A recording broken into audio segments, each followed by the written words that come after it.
మేడ్చల్ మల్కాజ్గిరి జిల్లా రాంపల్లిలో హనుమాన్ విగ్రహాన్ని ధ్వంసం చేసిన వారిపై ప్రభుత్వం కఠిన చర్యలు తీసుకోవాలన్నారు బీజేపీ రాష్ట్ర అధ్యక్షుడు రామచంద్రరావు. ముత్యాలమ్మ గుడి కట్టిన మరువక ముందే హనుమాన్ విగ్రహాన్ని ధ్వంసం చేయడం బాధాకరమన్నారు. ఘటనా స్థలాన్ని పరిశీలించిన రామచంద్రరావు కుషాయిగూడ ఏసీపీ వెంకటరెడ్డిని కలిసి వివరాలు అడిగి తెలుసుకున్నారు. టెంపుల్ దగ్గర పోలీస్ బందోబస్తు ఏర్పాటు చేయాలన్నారు.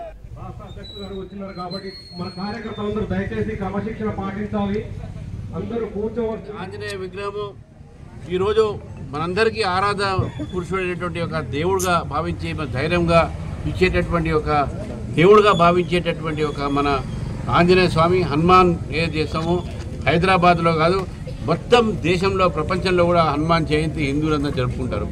మరి అటువంటి హనుమాన్ ఒక విగ్రహాన్ని రాత్రి పూట కొంతమంది దుండగులు వచ్చి దీన్ని విరగొట్టే ప్రయత్నం చేశారు. విరగించే చేతి విరగొట్టారు, గద్ద విరగొట్టారు. గద్ద కూడా పక్కన పారిపోవడం జరిగింది. చెప్పులు కూడా దుండగుల చెప్పులు అక్కడే ఉన్నాయి. చాలా దురదృష్టశాతం ఏంటంటే ఈ యొక్క సంఘటనలు బాగా జరుగుతూ ఉన్నాయి. హైదరాబాద్ సిటీలో హిందువుల మనోభావన దెబ్బతీసేటటువంటి కొన్ని శక్తులు ఈరోజు తెలంగాణలో ముఖ్యంగా హైదరాబాద్ చుట్టుపక్కల పనిచేస్తున్నారు. మొన్న జరిగినటువంటి ముత్యాలమ్మ గుడి సంఘటనగా మనం మర్చిపోలేదు. ఈరోజు హనుమాన్ సంబంధించినటువంటి ఒక ఈ విగ్రహము ఏదైతే పగలగొట్టారో దీన్ని భారతీయ జనతా పార్టీ చాలా తీవ్రంగా దీని మీద చర్య తీసుకోవాలని చెప్పేసి డిమాండ్ చేస్తూ ఉంది.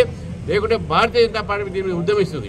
హిందూ దేవాలయాలని దేవీ దేవతల విగ్రహాలని రక్షించాల్సిన బాధ్యత ప్రభుత్వాన్ని. పోలీసు ఆదేశించి వెంటనే దుండగుల్ని 24 గంటలు అరెస్ట్ చేయాలని చెప్పేసి ఈరోజు భారతీయ జనతా పార్టీ డిమాండ్ చేస్తూ ఉన్నాం.